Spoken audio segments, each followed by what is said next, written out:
ఈ ప్రభుత్వాలకి పెను భారంగా మారిపోయి ఉన్నాయి. దీనిపైన దేశవ్యాప్తంగా చర్చ జరగాల అన్నటువంటి ఒక చర్చకి తెరలేపున్నాం. మనందరూ కూడా చూస్తూ ఉన్నాం రెగ్యులర్గా టీవీల్లోనూ వార్తాపత్రికల్లోనూ లేకపోతే సోషల్ మీడియాలో కూడా. చాలా ముఖ్యమైనటువంటి మాట ఇది. తెలుగుదేశం పార్టీ అనుకూల మీడియా వాళ్ళే, అనుకూల హ్యాండిల్స్ వాళ్ళే సంక్షేమ పథకాల అమలుపైన దేశవ్యాప్తంగా చర్చ జరగాల, సంక్షేమ పథకాలు ప్రభుత్వాలు భారంగా మారిపోయాయి అని చెప్పేసి చర్చ జరగాలని అంటూ ఉన్నారు. ప్రభుత్వంలోని పెద్దలే, ప్రభుత్వంలో కీలకంగా ఉన్నటువంటి వ్యక్తులే వాళ్ళ అనుకూల మీడియా ద్వారానే మరో రకమైన మాటలు మాట్లాడతారు. ఏంటి? సంక్షేమ పథకాల అమలు కోసం జగన్మోహన్ రెడ్డి గారి సర్కారు అప్పులు తీసుకొచ్చింది, జగన్మోహన్ రెడ్డి గారి సర్కారు విపరీతంగా అప్పులు చేసింది, అవన్నీ కూడా చాలా ఆర్థిక భారం అయిపోయి ఉన్నాయి అని ప్రభుత్వంలో ఉన్నటువంటి కీలక వ్యక్తులు ఈ మాటలు మాట్లాడుతూ ఉన్నారు. ఇంకో పక్క ఏమంటున్నారు? జగన్మోహన్ రెడ్డి గారు అప్పులు తీసుకొని రావడం వల్ల చివరికి ఇప్పుడు సంక్షేమ పథకాలు అమలు చేయలేనటువంటి పరిస్థితి వచ్చింది అని ఇంకో పక్క నుంచి మాట్లాడుతూ ఉన్నారు. వీటన్నిటినీ చూస్తే నాకు ఒకటి అనిపిస్తాం, మన క్యాబినెట్లో కూడా ఆయా డిపార్ట్మెంట్లకు సంబంధించి శ్వేతపత్రాలు, వైట్ పేపర్స్ రిలీజ్ చేస్తాం. ప్రభుత్వ అప్పుల మీద వైట్ పేపర్ రిలీజ్ చేస్తాం. వైట్ పేపర్ రిలీజ్ చేయండి, నో ప్రాబ్లం. మీరు ఏం చేస్తారో చేయండి.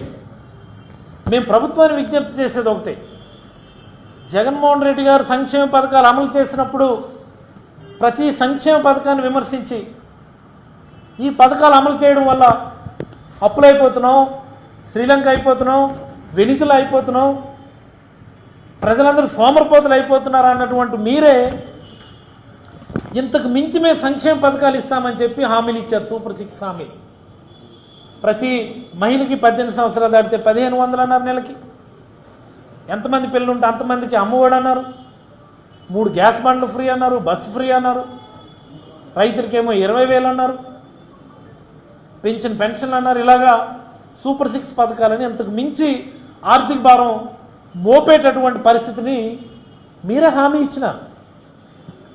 జగన్మోహన్ రెడ్డి గారు పథకాలు అమలు చేయడానికి సంవత్సరానికి సుమారుగా 50 నుంచి 70,000 కోట్లు అవసరమైతే చంద్రబాబు గారు పథకాలు ఇంప్లిమెంట్ చేయడానికి సంవత్సరానికి 1,50,000 కోట్లు, సంవత్సరానికి 1,50,000 కోట్లు అవసరం అవుతుంది. మరి ఇన్ని డబ్బులు ఎలా తెస్తారు మీరు అని అడిగితే ఆ రోజు మీరు ఒక మాట అన్నారు చంద్రబాబు గారు, నేను అనుభవజ్ఞుడిని, నేను సంపద సృష్టిస్తాను, ఆర్థిక వ్యవస్థ గాడిలో పెడతాను, సంపద సృష్టించి అందరికీ కూడా సంక్షేమ పథకాలు ఇస్తాను అని ఆ రోజు మీరు అన్నారు. మీవన్నీ వీడియోలు ఉన్నాయి. కానీ అదే మీరు ఈరోజు ఏమంటున్నారు? ఆర్థిక వ్యవస్థ గాడి తప్పిపోయింది, విపరీతంగా అప్పులు చేయటం వల్ల సంక్షేమ పథకాలు అమలు చేయలేని పరిస్థితికి వచ్చిందని మరి మీ ప్రభుత్వంలో పెద్దలు ఎలా మాట్లాడుతున్నారు? ఆ మాటలు, శ్వేతపత్రాలు రిలీజ్ చేస్తామన్నటువంటి మాటలు కంబైన్డ్గా చూస్తే సూపర్ 6 పథకాలని ఎగ్గొట్టేసేటటువంటి ఆలోచనలో కానీ ప్రభుత్వం ఉందా అని ప్రజలందరూ కూడా చర్చించుకుంటున్నారు. ఈ విషయాన్ని గౌరవ ముఖ్యమంత్రి గారి దృష్టికి వైఎస్ఆర్ కాంగ్రెస్ పార్టీ తరఫున మేమైతే తీసుకొస్తున్నామని, మీ మీద ప్రజలు పెట్టుకున్నటువంటి ఆశల్ని, ఆకాంక్షల్ని మీరు సంపూర్ణంగా నెరవేర్చాలని, మీకున్నటువంటి అనుభవాన్ని అంతటిని ఉపయోగించి సంపద సృష్టించి ఏం చేస్తారో మీరు చేసి మీరు ఇచ్చిన హామీల్ని నిలబెట్టుకోవాలని, లేని పక్షంలో వైఎస్ఆర్ కాంగ్రెస్ పార్టీ ప్రజల తరపున పోరాటాలకు సిద్ధమవుతుందని ఈ సందర్భంగా ఈ ప్రభుత్వానికి తెలియజేస్తూ సెలవు తీసుకుంటాను. సార్, మీ హయాంలో పలాసలో జరిగినటువంటి అక్రమాలు, అన్యాయాలు, వీటన్నిటిపైన ఎంక్వైరీ చేస్తామంటున్నారు. వాటిపైన చాలా సంతోషం. నేను ఎమ్మెల్యేగా, మంత్రిగా ఉన్నప్పుడు కూడా ఈ మాట చెప్పాను. మా నియోజకవర్గంలో నేను కానీ నా మనుషులు కానీ ఎకరాలు కాదు సెంట్లు లేదా ఇంచీలు, ఇదిగో ఇన్ని ఇంచీల నేల మీరు ఆక్యుపై చేసుకున్నారంటే తీసుకోమని నేను గతంలో కూడా మా పార్టీ మనుషులకి జేసీబీ ఇచ్చి ట్రాక్టర్లు ఇచ్చి మా పలాస నడిపోయిన గాంధీ విగ్రహం దగ్గర కూడా పెట్టించాను. మీరు రండి, ఎక్కడ ఆక్రమణలు జరిగాయో తీసేద్దాం, మీరు రండి అని. వాళ్ళు ఎవరు రాలా. అప్పుడు కూడా అదే విమర్శించారు, మీరు ఆక్రమణ చేస్తున్నారు. అదే ఎక్కడని అడుగుతా ఉన్నాను నేను. ఫలానా వ్యక్తి వైఎస్ఆర్ కాంగ్రెస్ పార్టీ వ్యక్తి లేకపోతే డాక్టర్ అప్పలరాజు మనిషి ఫలానా దగ్గర ఇన్ని ఎకరాలు, ఇన్ని ఇంచీలు లేదా ఇన్ని సెంట్లు భూమి ఫలానా ప్రభుత్వ భూమి ఆక్రమించుకున్నాడని చెప్పమని అడుగుతా ఉన్నాను నేను. తీసేద్దామని అడుగుతా ఉన్నాను నేను. ఇప్పుడు కూడా దాన్ని కట్టుబడి ఉన్నా. మీరే ఒక డేట్ చెప్పండి. ఇప్పుడు ఎన్టీ వాళ్ళు అడిగారు, లేకపోతే 10T వాళ్ళు అడిగారు. మీరే ఒక డేట్ చెప్పండి, మేము వస్తాం, మా మనుషులు వస్తారు. ఆక్రమణలు తీసేయండి అని నేను దాన్ని కట్టుబడి ఉన్నాను. ఇప్పటికీ కూడా చెరువులు ఆక్రమించుకున్నది మీరు, కొండలు ఆక్రమించుకున్నది మీరు, ప్రభుత్వ భూములు ఆక్రమించుకున్నది మీరు. మేము అధికారంలో ఉన్నప్పుడు, మీరు ప్రతిపక్షంలో ఉన్నప్పుడు విపరీతంగా నా మీద దుష్ప్రచారం చేశారు. ఇప్పటికీ కూడా అదే దుష్ప్రచారం కొనసాగిస్తూ ఉన్నారు. మేము ప్రతిస్పందించాల్సిన అవసరం లేదని గతంలోనూ ప్రతిస్పందించాల, ఇప్పుడు ప్రతిస్పందించాల. But still I'm stick to my words. మీరు పలానా తేదీ చెప్పండి, రేపా ఎల్లుండా అవతలాడ.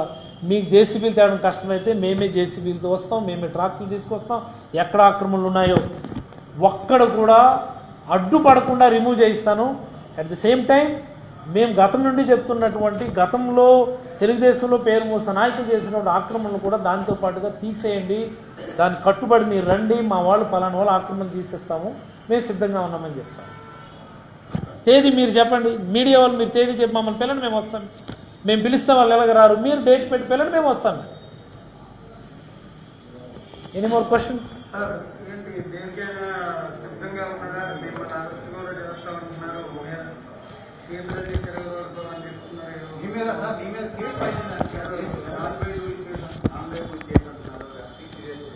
చంద్రబాబు గారిని విమర్శించాలని కాదు, కానీ నేను 2017లో రాజకీయాల్లోకి వచ్చాను.